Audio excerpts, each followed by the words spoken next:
भारतीय सेना को जल्द ही नया एयर डिफेंस सिस्टम मिल सकता है। डिफेंस के अधिकारियों के मुताबिक रक्षा मंत्रालय चीन और पाकिस्तान बॉर्डर पर तैनाती के लिए quick reaction surface to air missile system की 3 रेजिमेंट खरीदने को लेकर विचार कर रहा है। यह डील रुपए 30,000 करोड़ की होगी।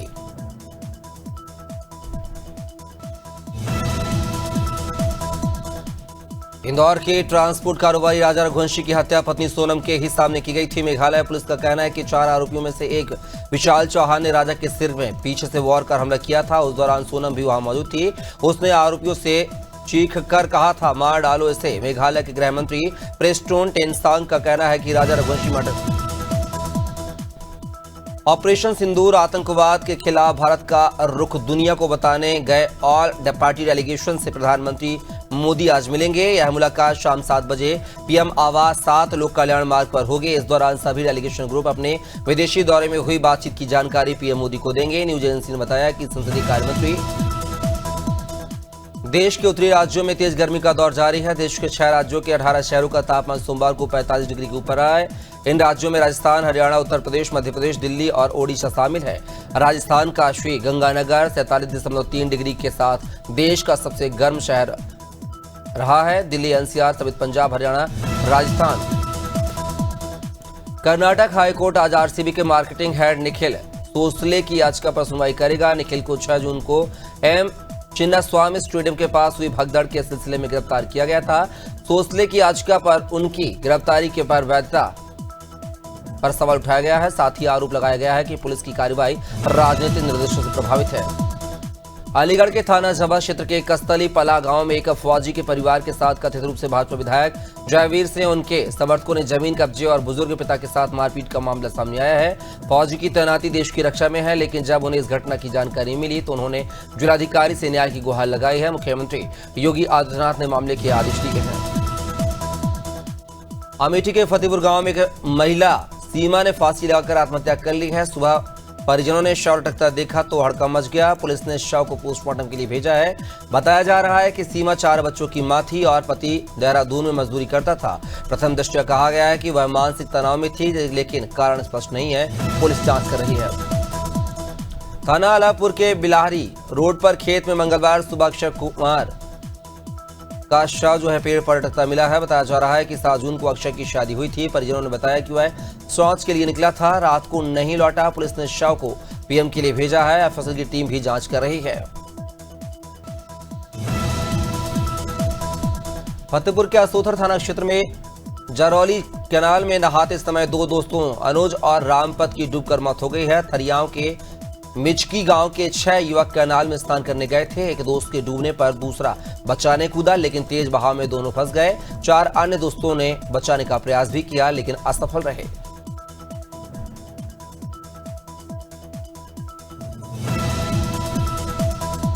हापुड़ के पिलखुआ थाना क्षेत्र में पुलिस चेकिंग के दौरान बदमाशों ने मुठभेड़ हुई है। एक बदमाश के पैर में गोली लगी है, उसे घायल अवस्था में गिरफ्तार किया गया है, जबकि दूसरा फरार हो गया है।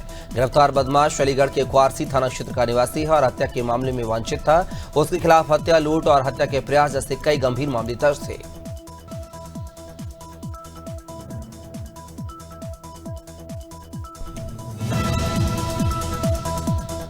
जबलपुर के दमोह नाका में मदन महल तक बना फ्लाईओवर 4 महीने से तैयार है, लेकिन मंत्री राकेश सिंह और सांसद आशीष दुबे के बीच श्रेय की खींचतान के कारण लोकार्पण अटका है। कांग्रेस इसे जनता के साथ अन्याय करार देते हुए कलेक्टर को ज्ञापन सौंपा है।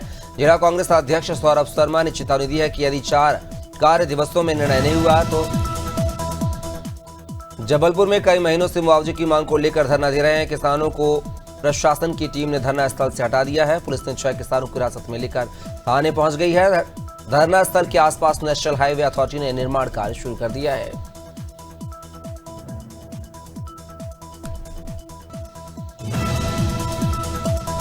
शामली के कांधला कस्बे के गंगेरू रोड पर फर्जी डॉक्टर किरण के घर में संचालित अवैध क्लिनिक में डिलीवरी के दौरान नवजात की मौत हो गई है और मां अफसाना की हालत गंभीर है। परिजनों ने लापरवाही का आरोप लगाते हुए हंगामा किया है। कस्बा एलम के फारूक की पत्नी अफसाना को डिलीवरी के लिए यहां भर्ती किया गया था। वहीं परिजनों ने कानूनी कार्रवाई की मांग की है। रामपुर नैकिन थाना क्षेत्र के भंवर सेन में सोन नदी में नहाने समय दो भाइयों विजय अग्निहोत्री और अमित पांडे की डूबकर मौत हो गई है। तीसरा भाई दीपक द्विवेदी किनारे पहुंच गया, लेकिन तैरना न जानने के कारण भाइयों को नहीं बचा सका। तीनों चचेरे मौसेरे भाई कुशमहर गांव में नहाते समय डूब गए थे। पुलिस और एसडीआरएफ की टीम रेस्क्यू ऑपरेशन कर रही थी। जबलपुर के घमापुर थाना क्षेत्र में सिद्ध बाबा पहाड़ी पर दो युवक छोटू और चिराग चट्टान पर देशी बम फोड़ते हुए वायरल वीडियो में नजर आ रहे हैं। तीसरा साथी वीडियो बना रहा था। पुलिस ने दोनों की पहचान कर ली है, उनकी तलाश शुरू कर दी है। वीडियो व्हाट्सएप के जरिए पुलिस तक पहुंचा है।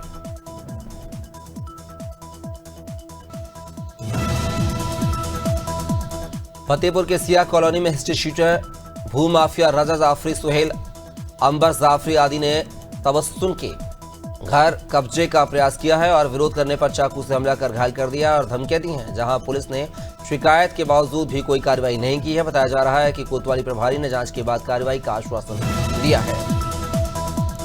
महोबा के अजनर थाना क्षेत्र में बाइक सवार 3 बदमाशों ने शराब ठेकेदार सुधांशु दीक्षित से 5.5 लाख रुपए और रसीद लूट ली है। घटना बघौरा बुधवार के बीच भर्रे पहाड़िया के पास हुई है, जहां पुलिस ने अज्ञात बदमाशों के खिलाफ मामला दर्ज कर तलाश शुरू कर दी है। एसपी ने सीओ के नेतृत्व में टीमें गठित कर जल्द खुलासे का निर्देश दिया है। धौलपुर की कौलारी थाना पुलिस ने अवैध हथियारों के खिलाफ कार्रवाई कर 2 लोगों को गिरफ्तार किया है। आरोपियों में जयप्रकाश लोधा और राहुल लोधा से 2 देसी कट्टे बरामद किए गए हैं। पुलिस अधीक्षक सुमित मेहराड़ा के निर्देश पर थाना अधिकारी हरेंद्र सिंह की टीम ने यह कार्रवाई की है।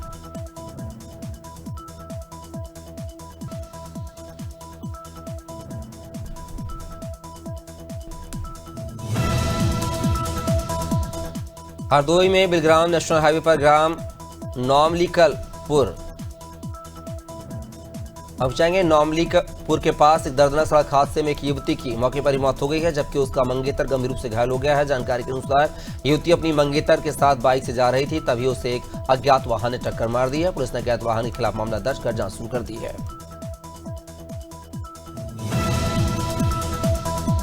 कुमाऊं के सबसे बड़े सरकारी अस्पताल सुशीला तिवारी मेडिकल कॉलेज में सोमवार को 700 से अधिक उपनल कर्मचारियों ने वेतन स्थायित्व की मांग को लेकर कार्य बहिष्कार कर दिया है। कर्मचारियों का आरोप है कि वे 20 वर्षों से सेवा दे रहे हैं, फिर भी स्थायी नहीं किया गया है और 4 माह से वेतन भी नहीं मिला है। प्रबंधन को 3 दिन में समाधान का अल्टीमेटम दिया गया है, वरना अनिश्चितकालीन हड़ताल की चेतावनी दी है। फतेहपुर के बकेवर थाना क्षेत्र निवासी संजीव कुमार ने डीएम को शिकायती पत्र देकर गंभीर आरोप लगाए हैं। उन्होंने कहा है कि उनके भतीजे नवीन कुमार अवस्थी ने धोखाधड़ी करते हुए नशीला पदार्थ खिलाया और फर्जी अकाउंट खुलवाकर 6.5 बीघा जमीन जबरन हथियार के दम पर अपने नाम बैनामा करा ली है। घटना का पता दाखिल खारिज की नोटिस आने पर चला है। झांसी के महारानी लक्ष्मीबाई मेडिकल कॉलेज में मानवता को झकझोर देने वाला मामला सामने आया है। टीबी और खून की कमी से जूझ रहा है 45 वर्षीय सुनील गुप्ता को पत्नी इलाज के दौरान अस्पताल में छोड़कर चली गई है। देखरेख के लिए सिर्फ 11 अस्पताल का बिठा रह गया है। नर्स के फोन करने पर पत्नी ने कहा, मुझे कोई मतलब नहीं है, मैं नहीं आऊंगी। उत्तरकाशी के पुरोला विधानसभा क्षेत्र में विकास योजनाओं के लोकार्पण और शिलान्यास कार्यक्रम के दौरान भाजपा विधायक दुर्गेश्वर लाल भावुक हो गए। मुख्यमंत्री पुष्कर सिंह धामी द्वारा क्षेत्र को मिली विकास योजनाओं पर आभार जताते हुए मंच पर रो पड़े। मुख्यमंत्री धामी आज उत्तरकाशी के दौरे पर थे, जहां उन्होंने कई परियोजनाओं का भूमि पूजन किया। गरियाबंद जिले के पितईबंद घाट में अवैध रेत खदान की कवरेज करने गए पत्रकारों पर गुर्गों ने जानलेवा हमला किया है। रायपुर के एक शख्स द्वारा संचालित इस अवैध खदान की सूचना पर पहुंचे पत्रकारों ने जब खनिज विभाग को जानकारी दी तो माइनिंग टीम ने के बजाय 7-8 लठैत वहां पहुंच गए। पत्रकारों को पीटा, कैमरा आईडी छीनी और पीछा कर खेतों में दौड़ाया। महिला थाने में पत्रकारों से हुई अभद्रता को लेकर पत्रकारों ने दोषी पुलिसकर्मियों पर कार्रवाई की मांग को लेकर सुभाष चौक पर सांकेतिक धरना दिया है। पत्रकारों ने विधायक के माध्यम से मुख्यमंत्री को पत्र भी सौंपा है, जिसके बाद मुख्यमंत्री डॉक्टर मोहन यादव ने कटनी सीएसपी के पारिवारिक मामले में डीएसपी और महिला पुलिस इंस्पेक्टर के विरुद्ध सख्त एक्शन लिया है। उत्तराखंड में प्रदेश सरकार की ऑनलाइन रजिस्ट्री प्रणाली का अधिवक्ता समाज लगातार विरोध कर रहा है। अब इस विरोध को और तेज करते हुए अधिवक्ताओं ने 10 जून को सचिवालय घेराव का ऐलान किया है। बार काउंसिल के अध्यक्ष एडवोकेट राकेश गुप्ता ने बताया है कि ऑनलाइन रजिस्ट्री न केवल प्रक्रिया में पारदर्शिता खत्म हो रही है,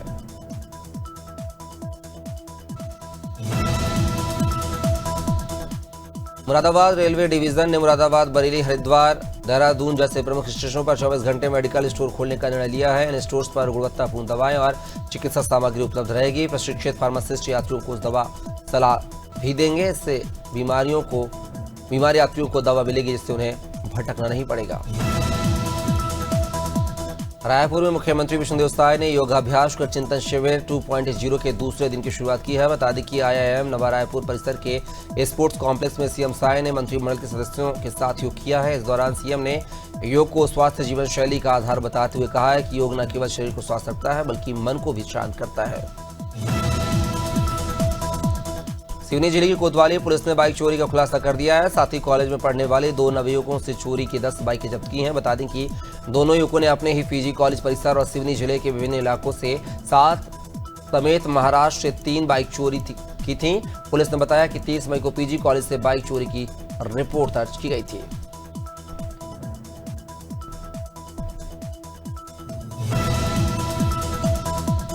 महासमुंद की एक बुजुर्ग महिला ने शिक्षिका गंगा देवी पर मकान हड़पने का आरोप लगाते हुए मुख्यमंत्री निवास के सामने आत्मदाह की चेतावनी दी है। महिला ने बताया है कि उसने 2017 में मकान खरीदा था, जिसे 2019 में गिरवी रखा गया था। तय समय से पहले रकम लौटाने पर भी शिक्षिका ने मकान नहीं लौटाया है।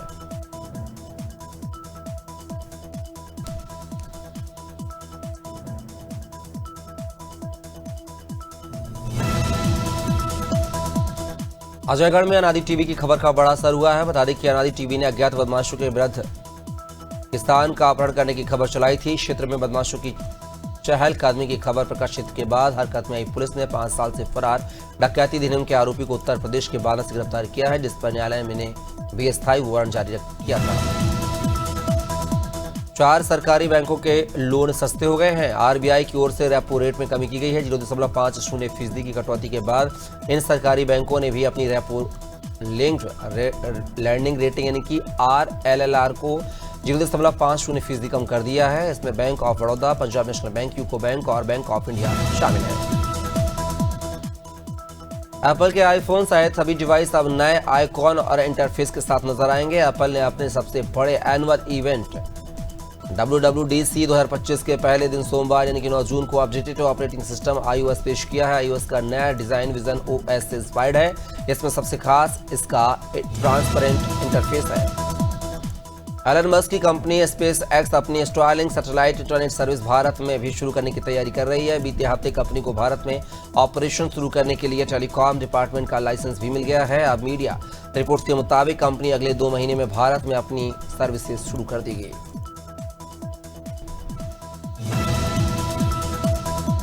सोने के दाम में 9 जून को गिरावट रही है। India Boolean and jewellers association के अनुसार 10 ग्राम 24 कैरेट सोने का दाम जो है 1281 घटकर 95,864 पर आ गया है। इससे पहले सोने की कीमत 97,145 प्रति 10 ग्राम थी।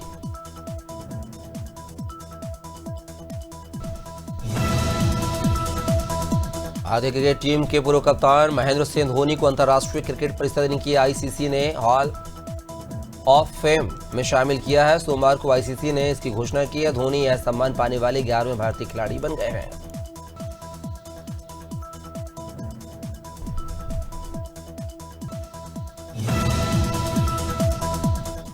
वेस्टइंडीज के विकेटकीपर बल्लेबाज निकोलस पूरन ने इंटरनेशनल क्रिकेट से संन्यास ले लिया है। 29 साल की उम्र में उन्होंने यह फैसला लिया है। पूरन वेस्टइंडीज के लिए T20 इंटरनेशनल में सबसे ज्यादा रन बनाने वाली खिलाड़ी है। उन्होंने इंस्टाग्राम पर एक इमोशनल पोस्ट के जरिए यह जानकारी साझा की है। उन्होंने कहा कि यह फैसला लेना काफी मुश्किल था, लेकिन उन्होंने काफी सोच विचार किया फैसला लिया है। इंडिया ए और इंग्लैंड लॉयंस के बीच दूसरा अनऑफिशियल टेस्ट ड्रा हो गया है। इंडिया ए ने अपनी दूसरी पारी में 400 रन का आंकड़ा पार कर लिया है। तनुष कोचियन और अंशुल काम्बोज ने 50 49 है। दोनों ने 149 रन की पार्टनरशिप की और दूसरा सेशन खत्म होने तक स्कोर 7 विकेट के नुकसान पर 417 रन तक पहुंचा दिया है। तीसरे सेशन में इंडिया ए ने अपनी पारी डिक्लेयर कर दी है। इस तरह इंग्लैंड लायंस को 439 रन का टारगेट मिला है।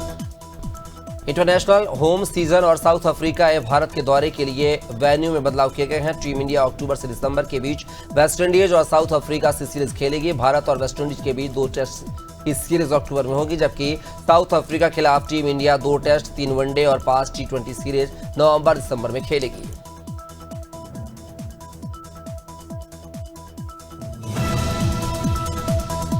इंग्लैंड ने ब्रिस्टल में खेले गए दूसरे T20 मैच में वेस्टइंडीज को 4 विकेट से हराया। इसके साथ इंग्लैंड 3 T20 मैचों की सीरीज में 2-0 की बढ़त बनाने के साथ ही सीरीज पर कब्जा कर लिया है। वेस्टइंडीज ने अपने पहले बल्लेबाजी करते हुए 6 विकेट पर 196 रन बनाए थे। जवाब में इंग्लैंड ने 6 विकेट खोकर लक्ष्य हासिल कर लिया है। पुर्तगाल ने यूईएफए नेशंस लीग के फाइनल में स्पेन को पेनल्टी शूटआउट में 5-3 से हराकर अपना दूसरा खिताब जीत लिया है। म्यूनिख में खेला गया खिताबी मुकाबला फुल टाइम तक 2-2 की बराबरी पर छूटा है। इसके बाद उसका रिजल्ट पेनल्टी शूटआउट में आया है। इसमें क्रिस्टियानो रोनाल्डो ने बिजनेस टाइकून विजय माल्या एक बार फिर से सुर्खियों में है। हाल ही में विजय माल्या ने एक पॉडकास्ट में कई खुलासे किए हैं। इस बीच एक्ट्रेस समीरा रेड्डी का एक पुराना इंटरव्यू भी चर्चा में आ गया है, जब उन्होंने खुलासा किया था कि विजय माल्या ने उनकी शादी में कन्यादान किया था। दरअसल साल 2014 में डीएनए को दिए गए एक इंटरव्यू में समीरा रेड्डी ने बताया था कि विजय साउथ सुपरस्टार कमल हसन कन्नड़ पर दिए गए बयान से विवादों में है। उन्होंने कहा था कि कन्नड़ तमिल से जन्मी है। विवाद बढ़ने पर कर्नाटक में उनकी फिल्म ठग लाइफ रिलीज नहीं होने दी गई है। वहीं कर्नाटक हाई कोर्ट ने भी उन्हें बयान के लिए फटकार लगाई है। अब कमल हसन की हिंदी पर एक बयान सामने आया है, जिसमें उन्होंने कहा है कि इसे अचानक थोपा नहीं जाना चाहिए। बॉलीवुड एक्ट्रेस सोनम कपूर आज 40 साल की हो चुकी हैं। इससे ठीक एक दिन पहले सोनम ने अपने मुंबई स्थित घर में प्री बर्थडे पार्टी रखी थी, जिसमें उनके परिवार और इंडस्ट्री के कई लोग पहुंचे थे। अब इस पार्टी से खुशी कपूर और वेदांग रैना का एक वीडियो सामने आया है, जिसमें दोनों कथित तौर पर झगड़ते दिख रहे हैं। बॉलीवुड कपल रणबीर कपूर और आलिया भट्ट का लंबे समय से चला आ रहा सपना पूरा होने जा रहा है। दोनों का शानदार 6 मंजिला बंगला, जो कि रणबीर की दादी कृष्णा राज कपूर के नाम पर है, अब पूरी तरह तैयार हो चुका है। हाल ही में सोशल मीडिया पर एक वीडियो सामने आने के बाद जिसमें सालिशार बंगले की झलक साफ नजर आ रही है। आंधी बारिश का दौर थमते ही मध्य प्रदेश में नौतपा जैसी गर्मी है। भोपाल, ग्वालियर समेत कई शहरों में सूरज के तीखे तेवर हैं। सोमवार को 7 शहरों में पारा 45 डिग्री के पार रहा। मई जून में पहली बार इतना पारा पहुंचा है। इससे पहले अप्रैल में ही इतनी गर्मी रही थी। वहीं 24 शहरों में तापमान 40 डिग्री या इससे अधिक रहा है।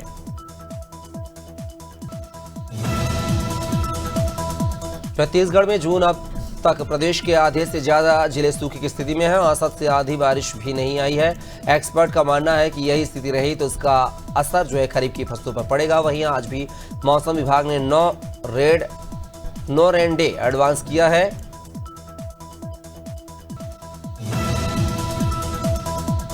यूपी भीषण लू की चपेट में है। सुबह से ही निकल रही तेज धूप दोपहर तक मानो झुलसा रही है, उमस और परेशान कर रही है। सोमवार को झांसी और आगरा देश का सबसे दूसरा गर्म शहर है। यहाँ पारा 45.9 डिग्री दर्ज किया गया है। देश में सबसे ज्यादा गर्म राजस्थान का श्री गंगानगर रहा है। यहाँ पारा 47.3 डिग्री दर्ज किया गया है। राजस्थान में भीषण गर्मी पड़नी शुरू हो गई है। सोमवार को गंगानगर में सबसे ज्यादा गर्मी रही है। यहाँ का अधिकतम तापमान लगातार दूसरे दिन 27 डिग्री पा रहा है। बीकानेर, पिलानी, चूरू, अलवर समेत 12 शहरों में दिन के अधिकतम तापमान 44 डिग्री और ऊपर दर्ज किया गया था। जयपुर, चित्तौड़गढ़, करौली समेत कई शहर लू की चपेट में रहे हैं।